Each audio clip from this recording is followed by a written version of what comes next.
La librairie Les Oiseaux Livres à Saint-Thirier. Bonjour Amandine. Bonjour Solène, bonjour à tous. Vous nous présentez aujourd'hui 2 romans dont une nouveauté, ça s'appelle L'Arbre à pain. Oui, tout à fait. Donc ça, c'est un roman qui est publié par Le Vent des Îles, un éditeur qui publie sur le Pacifique. Et donc là, ça se passe à Tahiti.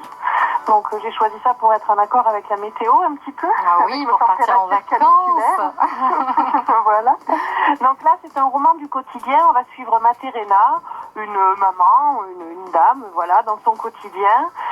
C'est pas un roman en suspense, mais c'est vraiment pour le dépaysement, parce que déjà au niveau du vocabulaire, on va retrouver la langue de Tahiti, on va retrouver les plats, la cuisine, les habitudes, et découvrir vraiment un monde qu'on ne connaît pas. Et c'est vraiment très très agréable à lire, et on est complètement dépaysé. Autre idée en poche, cette fois le gang de la clé à molette. Voilà, alors ça c'est un classique des années 70 de la littérature américaine.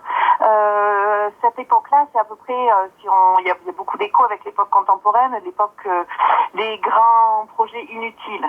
Donc au Colorado, on va construire d'un côté des barrages gigantesques, des mines d'uranium, etc.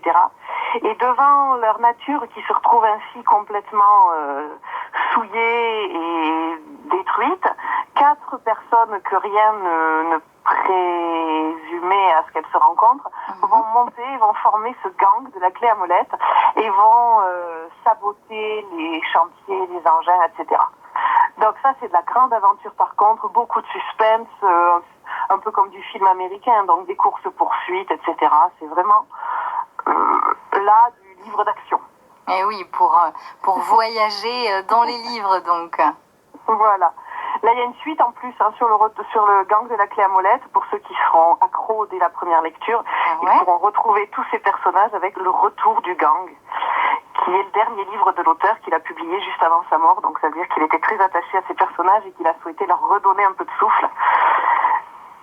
Et vous nous conseillez aussi un album pour enfants qui s'appelle Le problème avec les ours grognons en vacances. Alors ça, c'est un clin d'œil pour tous les parents, ils vont tous se reconnaître. Au niveau des enfants, c'est pour des enfants à partir de 2-3 ans, et puis jusqu'à 7-8 ans, et puis après on lit ça en famille.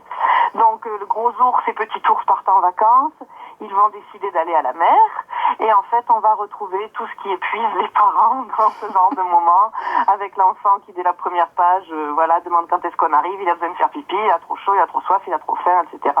Et puis ça va continuer comme ça avec tous les petits déboires du quotidien. Et le gros ours grognon toujours se plie en 4 pour son enfant.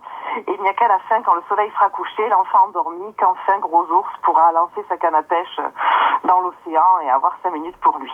Le problème avec les ours grognons en vacances et puis le gang de la clé à molette et l'arbre à pain, c'était vos coups de cœur du jour. Merci à vous Amandine. Avec plaisir. À bientôt à la librairie Les Oiseaux Livres à Saint-Thirier. À bientôt. À bientôt, au revoir. France Bleu présente l'été France Bleu.